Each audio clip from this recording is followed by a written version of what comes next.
تو یہاں اللہ تعالیٰ نے شکل بدلی، تاثیر بدلی. دوسری جگہ پر آگ رہی، اس کی شکل نہیں بدلی. آگ کو پانی نہیں بنایا، آگ کو ٹھنڈا نہیں فرمایا، انگاروں کو راکھ میں نہیں بدلا. وہ بھڑکتے ہوئے شعلے ہیں، وہ لپکتی ہوئی آگ ہے، اور اس میں ابراہیم علیہ السلام گرائے جاتے ہیں. رسیاں جلتی ہیں اور آگ ہے، وہ جسم کو نہیں جلاتی. یا نار کونی بردا وسلاما، سلامتی کے ساتھ ٹھنڈی ہو جا، وہ ہو گئی. آگ رہی. اوپر سے اڑنے والا پرندہ بھی جل بھن کے اس میں آ کر گرتا ہے، اور انسانوں کے لیے وہ اسی طرح آگ ہے اور اسی طرح جھلسا رہی ہے. لیکن ابراہیم علیہ السلام موجود ہیں، کچھ نہیں ہو رہا، آرام سے بیٹھے ہوئے ہیں آگ کے ڈھیر پر، اطمینان سکون کے ساتھ بیٹھے ہوئے ہیں. شکل باقی رکھی، تاثیر نکال دی. وہاں شکل بھی بدل دی تھی، تاثیر بھی بدل دی تھی. یہاں شکل باقی ہے، تاثیر کو بدل دیا. مچھلی نے نگلا یونس علیہ السلام کو، بڑی مچھلی، ویل مچھلی ہوگی، اس نے نگلا اور یونس علیہ السلام اندر. اب پانی میں ڈوبنا بھی موت ہے، مچھلی کے پیٹ میں جانا یقیناً موت ہے. اللہ تعالیٰ نے موت کی شکل کو نہیں بدلا. پانی اسی طرح، مچھلی اسی طرح، پیٹ میں جانے والی ہر چیز بھسم ہو جاتی ہے اور وہ ساری کی ساری ہضم ہو کے ریزہ ریزہ ہو جاتی ہے. لیکن یونس علیہ السلام کے لیے مچھلی کا پیٹ ایک خوبصورت کمرہ بن گیا. مچھلی کو اللہ تعالیٰ نے شفاف کر دیا اور سمندر کے نیچے دنیا کو اللہ تعالیٰ نے روشن کر دیا، کیونکہ چند 100 فٹ کے بعد سورج کی روشنی اندر نہیں جا سکتی. لہذا سمندر گہرے میں ہمیشہ اندھیرا ہی ہوتا ہے. اوپر چاہے سر پہ سورج چمک رہا ہو شفاف، لیکن چند 100 فٹ کے بعد سورج کی روشنی دم توڑ جاتی ہے، وہاں اندھیروں کے سوا کچھ نہیں ہوتا. یونس علیہ السلام کو لے کر مچھلی جب گہرے پانیوں میں اتری تو اللہ تعالیٰ نے ہر طرف روشنی کو پھیلا دیا، اور یونس علیہ السلام مچھلی کے پیٹ میں چاروں طرف نظارہ کرتے ہوئے سفر کر رہے تھے. نظر بھی آ رہا ہے، زندگی بھی برقرار ہے. مچھلی اسی طرح پیغام موت ہے اور پانی اسی طرح پیغام موت ہے. اوروں کو مچھلیاں کھا رہی ہیں، اندر جا کے بسم ہو رہے ہیں، اور لوگ پانی میں گر رہے ہیں، وہ غرق ہو کے مر رہے ہیں. ایک شخص کے لیے اللہ تعالیٰ کا فیصلہ بدلا تو موت کی ساری شکلیں باقی رکھ کر اس میں سے موت کو نکال دیا. اور 40 دن یونس علیہ السلام کو لے کر مچھلی سفر کرتی رہی اور پھرتی رہی، اور یونس علیہ السلام اس میں آرام سے بیٹھے رہے. شکل باقی ہے، تاثیر نکال دی. آپ کی شکل باقی ہے، تاثیر نکال دی. لاٹھی کی شکل کو بھی بدل دیا، تاثیر کو بھی بدل دیا. پھر سانپ کی شکل کو بھی بدل دیا، تاثیر کو بھی بدل دیا. بنو اسرائیل رات کو سوئے آرام کے ساتھ. سوتے سوتے اللہ کا امر آیا، کونوا قردۃ خاسئین، بڑے بڑے بندر بن جاؤ، بندر بن جاؤ. آنکھ کھلی تو ہر انسان بندر بن چکا تھا. بچے بندر چھوٹے بنے، بڑے بڑے بندر بنے، عورتیں مادہ بندر بنی، نر جو مرد تھے وہ نر بندر بنے، چھوٹے بچے سب ایک پل میں اللہ تعالیٰ نے بندر بنا کے اٹھا دیے. 3 دن میں سب کو ذلیل و خوار کر کے موت دے دی. اللہ تعالیٰ نے انسان کی شکل کو مسخ کر کے دکھا دیا، کسی کی کوئی چیز ذاتی نہیں. جب چاہے شکلیں بدلے، جب چاہے صورتیں بدلے، جب چاہے تاثیر بدلے.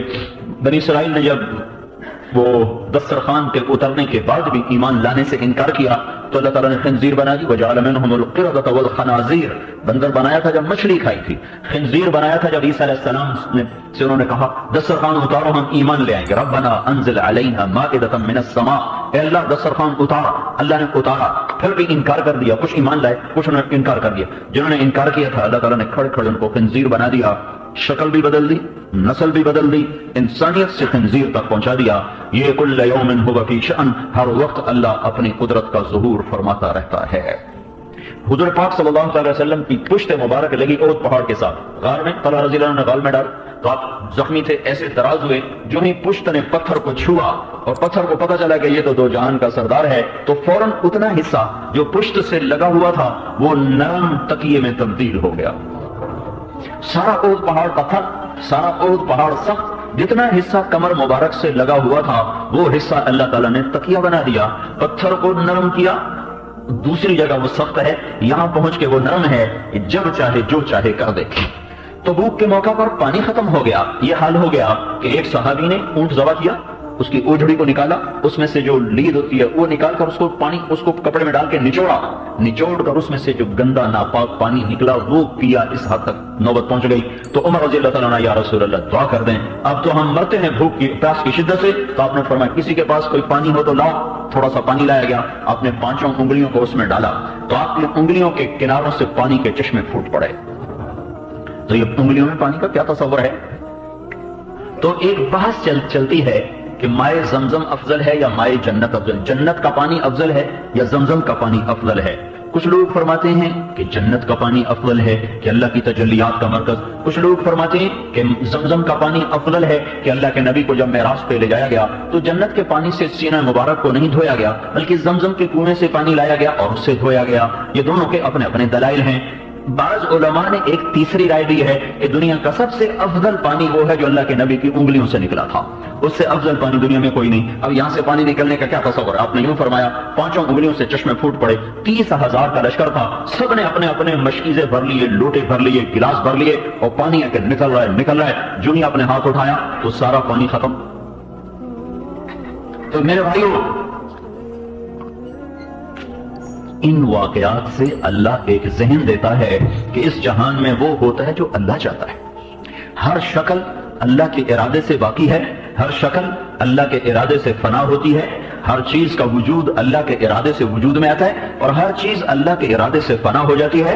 پہاڑ کو سختی ملی ہے تو اللہ نے دی ہے، زمین بچھونا بنی ہے تو اللہ نے بنائی ہے، آسمان چھت بنا ہے تو اللہ نے بنایا ہے، اس کو بلندی ملی ہے تو اللہ نے دی ہے، زمین کو پستی ملی ہے تو اللہ نے دی ہے، پہاڑ گڑ گئے ہیں تو اللہ نے گاڑے ہیں، ہوائیں لطیف بن کے چلتی ہیں تو اللہ چلاتا ہے، وہ صبا بنتی ہے تو اللہ بناتا ہے، وہ سرسر بنتی ہے تو اللہ بناتا ہے، وہ نسیم بنتی ہے تو اللہ بناتا ہے، وہ عقیم بنتی ہے تو اللہ بناتا ہے، بادلوں میں ہوا بھر کے آئے تو اللہ بھرتا ہے اور بادل برسنے لگے تو اللہ برساتا ہے، وہ گرجتے ہیں تو وَيُسَبِّحُ الرَّعْدُ بِحَمْدِهِ وَالْمَلَائِكَةُ مِنْ خِيفَتِهِ، اور وہ بجلیوں کو لاتا ہے اور سروں کے اوپر گرجدار آواز کے ساتھ وہ چمکتی بھی ہیں، وہ کڑکتی بھی ہیں، تو وہ میرے اللہ کا اپنا بنایا ہوا نظام ہے۔ کسی چیز میں جو بھی ہمیں نظر آتا ہے آسمان والے کا ہے، چاند ٹھنڈک لے کر آیا اور سورج گرمی لے کر آیا اور تارے جھلملانا لے کر آئے اور بہار ایک خنک ہوائیں، بہار ایک خوبصورت موسم بن کر آیا، بہار کا موسم ایک خوبصورت موسم بن کر آیا، اور آج کی خزاں اس ہڈیوں میں سردیاں اترتی ہوئی نظر آئیں اور فروری میں شگوفے پھوٹتے ہوئے نظر آئے اور دسمبر میں پتے جھڑتے ہوئے نظر آئے اور پھلوں میں رس بھرتا چلا گیا، اور کہیں پھل کڑوا بن گیا، کہیں کسیلا بن گیا، کہیں میٹھا بن گیا، کہیں ترش بن گیا، کہیں کانشوں میں رس، کہیں دانوں میں رس، کہیں گودے میں رس، کہیں گٹھلی کے بغیر، کوئی گٹھلی کے بغیر، ایک ایک دانے کے ایک ایک دانہ انار کا کیسے میرا رب بناتا ہے، پھر اسے کیسے پردوں میں لپیٹتا ہے، پھر اسے کس خوبصورت انداز میں پیک کرتا ہے، پھر اس پر کیسی خوبصورت پیکنگ بناتا ہے، پھر اس کو کیسے شاخ کے ساتھ لٹکاتا ہے۔ انار کے درخت کی لکڑی کڑوی ہوتی، بہت کڑوی، پتا بھی کڑوا، لکڑی بھی کڑوی، پانی پھیکا، زمین بے ذائقہ، گوبر ویسے ناپاک، کھاد ویسے ایک کیمیکل چیز۔ یہ کون ہے جو اس دانے کو سرخ کرتا ہے، پھر اس میں رس بھرتا ہے، پھر اس میں چمک پیدا کرتا ہے، پھر اسے شفا کا سبب اور ذریعہ بناتا ہے۔ انار میں ذاتی تو سوجھ بوجھ کوئی نہیں ہے، جمادات ہوں، نباتات ہوں، حیوانات ہوں، نسقیکم من بین فرث ودم لبنا خالصا صائغا للشاربین، گائے نے چارہ کھایا، خشک یا تر یا سبز یا بھوسا خشک یا چارہ سبز، اوپر پانی پیا، اور کچھ ونڈا کھایا، اندر جا کر ایک طرف خون بنا، ناپاک ہے، گوبر بنا، ناپاک ہے، خون سرخ ہے، گوبر پیلا ہے۔ نسقیکم من بین فرث ودم لبنا خالصا صائغا للشاربین، یہ کون ہے جو خون گوبر کے بیچ میں سے سفید رنگ کا ایک پانی اتارتا ہے جس کو ہم دودھ کا نام دیتے ہیں، تھنوں پہ ہاتھ ڈالو تو ایسے چشموں کی طرح وہ نکلنا شروع ہو جاتا ہے، زندگیوں سے نکل جائے تو انسان بیماریوں کا شکار ہو جائے، خود بنانا چاہیں تو ایک قطرہ نہ بنا سکیں، اور وہ دینے پر آیا تو ایک بے زبان جانور کے تھنوں سے اتار دیا، پیو، اور اس کے اندر سے عقل کو ختم کر دیا۔ اگر بھینس میں عقل ہوتی تو جتنی طاقت دی ہے ہمیں قریب نہ پھٹکنے دیتی۔ یہ کون ہے جو صبح صبح اٹھنے سے پہلے ہی ہر گھر میں دودھ پہنچا ہوا ہے، ہر گھر میں دودھ کے نالے بہ رہے ہیں؟ دنیا کا 3 نمبر کا ملک ہے پاکستان، دودھ میں 3 نمبر کا ملک ہے، لیکن جو کہ بددیانتی کا ایک کینسر ہے جو سارے ملک میں پھیلا ہوا ہے، اس لیے وہ ہر چیز برباد ہو گئی۔ 3 نمبر پر پروڈکشن ہے دودھ کی ساری دنیا میں پاکستان کی۔ پھر تو میرے بھائیو، یہ اللہ اپنی ان ساری آیات سے، نشانیوں سے ہمیں بتاتا ہے کہ اس کائنات کا حقیقی مالک اللہ ہے، اس کائنات میں اصل شہنشاہی اللہ کی ہے۔ اس کا اس کائنات کے انسانوں کے بارے میں ایک اٹل قانون ہے جو نہیں بدلتا۔ فلن تجد لسنت اللہ تبدیلا ولن تجد لسنت اللہ تحویلا، سنت اللہ التي قد خلت في عباده، میرے اللہ کا ایک قانون ہے، ایک طریقہ ہے، ایک سنت ہے جو ہمیشہ سے ہے، آج بھی ہے، آئندہ بھی رہے گا۔ جب لوگ فرمان بردار ہوتے ہیں اللہ زمین آسمان کی گردش ان کے حق میں کر دیتا ہے، جب لوگ نافرمان ہوتے ہیں اللہ تعالیٰ زمین آسمان کے تیور بدل دیتا ہے اور بلائیں منہ کھول لیتی ہیں، آفات چھپٹ پڑتی ہیں اور موت حملہ آور ہوتی ہے اور مصیبتیں حملہ آور ہوتی ہیں، بیماریاں حملہ آور ہوتی ہیں، آپس میں جنگ و جدال کے منظر قائم ہو جاتے ہیں، محبتیں روٹ جاتی ہیں، نفرتوں کی آگ بھڑکنے لگتی ہے، کبھی قحط پکڑتا ہے، کبھی ظالم بادشاہ آتے ہیں، کبھی بددیانت حکومتیں آتی ہیں اور کبھی ظلم و ستم کے بازار گرم ہو جاتے ہیں، کبھی آپس کی لڑائیوں سے، کبھی آسمان کی آفتوں سے، کبھی زمین کے زلزلوں سے، کبھی پتھر کی بارش سے، کبھی ہواؤں کے جھونکوں سے، کبھی آسمان کے پانی سے، کبھی زمین کے پانی سے، کبھی فرشتے کی چیخ سے۔ یہ میرے رب کے لشکر ہیں جو ہمارے خلاف استعمال کرتا ہے جب انسان اللہ کے نافرمان ہوتے ہیں۔ اس وقت ساری دنیا کی انسانیت تباہی کے دہانے پر پہنچ چکی ہے۔ ساری دنیا ایک ایسی کشتی پر سوار ہے جس کے پیندے میں 100 چھید ہو چکے ہیں۔ یہ وہ مسافر ہیں جن کی کشتی کا ایک ایک تختہ ٹوٹ چکا ہے اور یہ کشتی ڈوبنے پر ہے۔ اس کے بعد باندھ پھٹ چکے، اس کے پیندے میں سوراخ ہو چکے، اس کے ناخدا بے بس ہو چکے ہیں۔ اس وقت اللہ تعالیٰ اپنی کھلی نشانیوں کے ساتھ اپنے بندوں کو سمجھا بھی رہا ہے، بتا بھی رہا ہے۔ اس دھرتی پر جب نافرمانی انتہا پر چلی جائے، جب زنا کے بازار گرم ہو جائیں، جب سود اور شراب عام ہو جائے، جب ناچ و گانا عام ہو جائے، جب ماں باپ کی نافرمانی گھر گھر میں ڈیرے ڈال لے، جب گانے کی محفلیں گھر گھر میں ہونے لگ جائیں، اور جب سود کی سربا فلک عمارتیں کھڑی ہو جائیں، اور جب علماء کے قدم بادشاہوں کی طرف اٹھنے لگ جائیں، انہیں اللہ کی طرف قدم بڑھنے کی بجائے ان کے قدم بادشاہوں کی طرف اٹھنے لگیں، اور جب تاجر اور مالدار لوگ زکات دینے سے منکر ہو جائیں، انکار کر دیں، جب سارا بازار بددیانتی کی بھیڑ چڑھ جائے، جب سارے بازار کا ترازو ٹیڑھا ہو جائے، لیتے ہوئے اور پیمانہ دیتے ہوئے اور پیمانہ، جب ہر آدمی وعدے سے پھرنے والا بن جائے، اوروں کے پیسے۔ ایک دفعہ آپ مسجد میں تشریف فرما ہے تو آپ نے ایسے سر پہ ہاتھ مارا، فرمایا ما انزل التشدید۔ جدھر جنازے پڑے جاتے تھے وہاں آپ بیٹھے تھے، صحابہ کا ایک مجمع بیٹھا تھا، آپ نے کہا اوف اوف اوف، کتنا سخت حکم آیا ہے، کتنا سخت حکم آیا ہے، لیکن کسی کو ضرورت نہیں پوچھنے کی کہ کیا حکم آیا ہے۔ ایک دن گزر گیا تو عبداللہ رضی اللہ تعالیٰ نے عرض کرنے کے یا رسول اللہ کیا سخت حکم آیا ہے؟ تو آپ نے فرمایا جو کسی کے پیسے کھا کے شہید ہو کے بھی مرا تو اللہ تعالیٰ کے ہاں اس کی بخشش کوئی نہ ہوگی، اس کا شہید ہونا بھی اسے سرخرو نہ کر سکے گا، اٹھے گا، اس کی قبا رنگین ہوگی اپنے خون سے، لیکن وہ اللہ کے ہاں مردود ہوگا کہ اس نے لوگوں کا مال کھا لیا، اس نے لوگوں کا پیسہ ہڑپ کر لیا۔ یہ سارا بازار اسی طرز پہ آ چکا ہے، ہر دوسرا آدمی وعدے سے پھر رہا ہے اور رقموں کی رقمیں ڈبو رہا ہے، گھروں میں ماتم کی صفیں بچھی ہوئی ہیں۔ جب یہ ہوتا ہے تو پھر اس وقت ساری انسانیت ہچکولوں میں آ جاتی ہے اور اللہ تعالیٰ کے غیظ و غضب کے دروازے کھلنا شروع ہو جاتے ہیں، سفینے ڈوبتے ہیں، ناخدا بے بس ہو جاتے ہیں۔ نوح علیہ السلام کی قوم میں یہی کچھ تھا، صرف کفر نہیں تھا، کفر کے ساتھ یہ کچھ بھی تھا، اور وہ ایسے دلیر تھے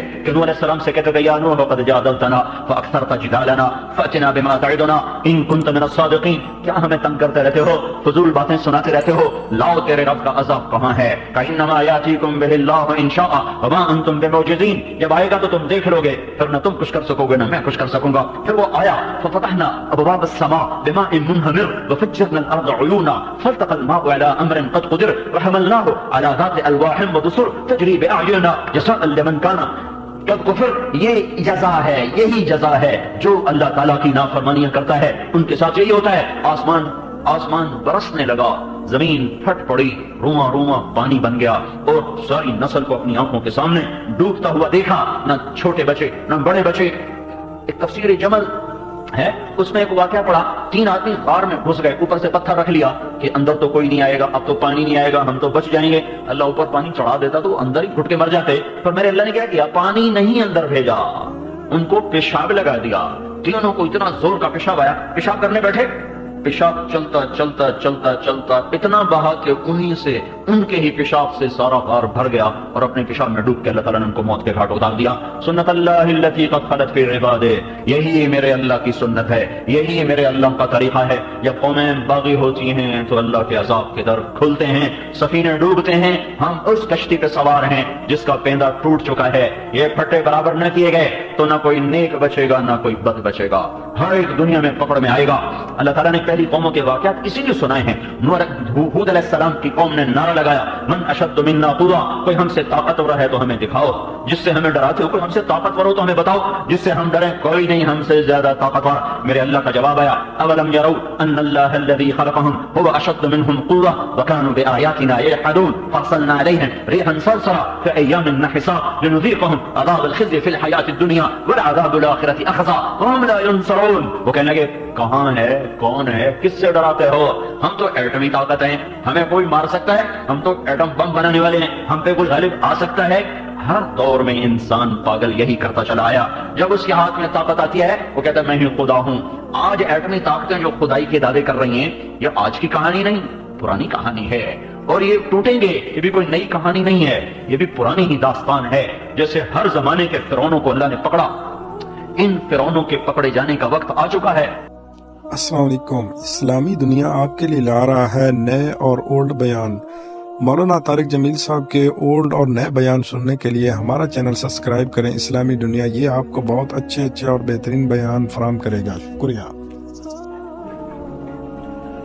جیسے ہر زمانے کی ایٹمی طاقتیں جو وہ اللہ کو انہوں نے للکارا اور اللہ تعالیٰ نے پھر ان کو کھلی آنکھوں سے لوگوں کے سامنے عبرت کا نشان بنایا، یہ آج بھی ہوگا اور ہونے کا وقت آ چکا ہے۔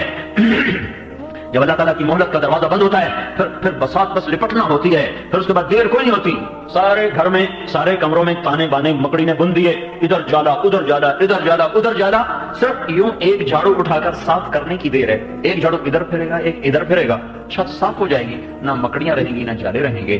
دیر اتنی ہے کہ ایک جھاڑو پھیر دیا جائے، وہ جھاڑو پھرنے کا وقت آ چکا ہے۔ یہ بے حیا معاشرہ ہے، اس کے زندہ رہنے کی کوئی آس نہیں ہے۔ جیسے لا علاج مریض کو ہسپتال میں لے جاتے ہیں تو ڈاکٹر کہتے ہیں لا علاج ہے، بس آپ اس کو گھر لے جائیں، جو اس کی زندگی کے دن ہیں وہ گن لے، اس کو اس کے گھر والوں سے ملا دو، بس یہ مرنے کے قریب ہے۔ جب معاشرہ بے حیا ہو جاتا ہے تو اس کا ایک علاج ہے کہ وہ توبہ کریں، وہ توبہ کریں اور وہ اللہ کے سامنے جھک جائیں۔ اگر وہ توبہ نہیں کر رہے اور اگر وہ اللہ کی طرف نہیں جھک رہے تو یہ اب اللہ کے پکڑ میں آ چکے ہیں۔ اذا رأيت اللہ عز وجل يؤتي العبد على معاصيه من الدنيا فانما هو استدراج، دنیا کھل رہی ہو، نافرمانی بڑھ رہی ہو تو یہ اللہ کا فضل نہیں ہے، یہ اللہ کی پکڑ ہے، اللہ ان قریب ان کو پکڑنے والا ہے۔ ہر دور میں قوموں نے یہی کہا، ہاں وَمَكَرُوا مَكْرًا وَمَكَرْنَا مَكْرًا وَهُمْ لَا يَشْعُرُونَ۔ ایک صالح علیہ السلام کی قوم ہے، وہ کہہ رہی تم اس کا قصہ نمٹاؤ، یہ صالح کو ہی ختم کرو جو آج کے ہمیں روز نصیحتیں کرتا ہے، تم اس کا قصہ نمٹاؤ اور رات کو آؤ اور اس کا صفایا کرو، اب بس پھر اپنے موج میرا کرو۔ مَكَرُوا مَكْرًا وَمَكَرْنَا مَكْرًا وَهُمْ لَا يَشْعُرُونَ فَانظُرْ كَيْفَ كَانَ عَاقِبَةُ مَكْرِهِمْ أَنَّا دَمَّرْنَاهُمْ وَقَوْمَهُمْ أَجْمَعِينَ فَتِلْكَ بُيُوتُهُمْ خَاوِيَةً بِمَا ظَلَمُوا إِنَّ فِي ذَلِكَ لَآيَةً لِقَوْمٍ يَعْلَمُونَ وَأَنجَيْنَا الَّذِينَ آمَنُوا وَكَانُوا يَتَّقُونَ۔ صالح علیہ السلام کی قوم نے رات کو مشورہ کیا، اس کو ختم کرو تاکہ قصہ ہی صاف ہو جائے۔ ادھر ان کو ختم کرنے کے مشورے ہوئے، ادھر فرشتے نے چیخ ماری اور ان سب کے کلیجے پھٹ گئے۔ تلک بیوتہم خاویہ، دیکھو ان کے گھر ٹوٹے پڑے ہیں۔ جاؤ عبرت کا نشان، لم تسکن من بعدہم الا قلیلا، وہ بستیاں آج بھی ویران ہیں، آج بھی کھنڈر ہیں، اور ان کا ہر کھنڈر بتا رہا ہے نافرمانی کا آخری انجام یہی ہے۔ فرعون نے بھی کہا تھا هذه الانهار تجري من تحتي افلا تبصرون اليس لي ملك مصر میرا وهذه الانهار تجري من تحتي افلا تبصرون، ہم جو چاہیں کر دیں۔ ہر زمانے کی باطل طاقت نے یہی دعویٰ کیا ہے۔ ایمان والے جو تھے نا وہ سر جھکایا کرتے تھے۔ سلیمان علیہ السلام کا تخت جب ہوا میں اڑتا تھا تو ایسے گردن اونچی کر کے نہیں بیٹھتے تھے۔ سلیمان علیہ السلام کا تخت جب ہوا میں اڑتا تھا دائیں طرف انسان بیٹھتے تھے، بائیں طرف جنات بیٹھتے تھے، اور وہ تخت ہوا میں اڑتا تھا تو سلیمان علیہ السلام اپنی ٹھوڑی کو سینے پر رکھ لیتے، ایسے رکھ لیتے تھے عاجزی کے ساتھ۔ جب ایمان والوں کو اللہ طاقت دیتا ہے تو وہ یوں ظاہر کرتے ہیں، یوں سر جھکا لیتے۔ جب باطل کو طاقت ملتی ہے تو گردن اونچی کرتا ہے، جو وہ زیادہ اونچی کرتا ہے تو وہ ٹوٹ کے گر جاتی ہے، جو وہ زیادہ زور سے زمین پہ پاؤں مارتا ہے تو وہ پاؤں کاٹ دیا جاتا ہے، اس پاؤں کو توڑ دیا جاتا ہے۔ یہی میرے اللہ کی سنت ہے، یہی میرے اللہ کا طریقہ ہے۔ نبی پاک صلی اللہ تعالی علیہ وسلم 20 برس کے مجاہدوں کے بعد مکے میں فاتحانہ داخل ہو رہے ہیں، 20 برس کے دکھ اٹھائے ہیں اور اس گھر سے نکالے گئے، کس خوف سے نکلے، کس دکھ کے ساتھ نکلے۔ جب آپ نے یوں مکے کی وادی پر ایک نظر ڈالی تو ارشاد فرمایا یا مکہ تم اطیبک من بلد واحبک الی، اے مکہ تو مجھے کتنا پیارا ہے، تو مجھے کتنا محبوب ہے۔ لولا ان قومی اخرجونی منک لما سکنت غیرک، اگر میری قوم مجھے تجھ سے جدا نہ کرتی تو میں تجھے چھوڑ کے کبھی نہ جاتا۔ ان جذبات کے ساتھ آپ نکلے، غار میں چھپے، راہیں بدلی، اس غم کی تسلی کے لیے قرآن آیا، ان الذی فرض علیک القرآن لرادک الی معاد۔ آپ غم نہ کریں، جس رب نے آپ پر قرآن اتارا ہے وہی آپ کو مکے واپس لائے گا، عزت کے ساتھ لائے گا۔ اور وہ دن آ گیا، 8 برس کے بعد اللہ نے وہ دن دکھایا۔ 8 ہجری میں آپ مکے میں فاتحانہ داخل ہوئے تو آپ بھی ایسے سر اونچا کر کے داخل ہوتے، نہیں، پھلدار شاخ ہمیشہ جھکتی ہے، جس شاخ پہ پھل نہیں ہوتا وہ اوپر، جس پہ پھل ہوتا ہے وہ نیچے۔ تو آپ کے 10 لشکر ابو سفیان کو اوپر چوٹی پر روکا، عباس بن عبد المطلب ساتھ کھڑے کر دیے۔ پہلا لشکر گزرا خالد بن ولید کا 1000 کا، انہیں ابو سفیان کو دیکھ کے نعرہ لگایا اللہ اکبر۔ انہوں نے کہا یہ کون ہے؟ عباس سے پوچھا یہ کون ہے؟ کہا یہ خالد کا اچھا چھوکرا سردار بن گیا۔ پیچھے دوسرا لشکر بھیجا زبیر بن عوام کا 500 کا، انہوں نے دیکھ کر کہا اللہ اکبر۔ کہا یہ کون ہے؟ کہا زبیر۔ اچھا تیری بہن کا بیٹا صفیہ کا بیٹا؟ کہاں، واہ یہ بھی سردار بن گیا۔ تیسرا لشکر ابو ذر غفاری رضی اللہ تعالیٰ عنہ، مکے میں مار کھانے والے اور مر مر کے بچنے والے،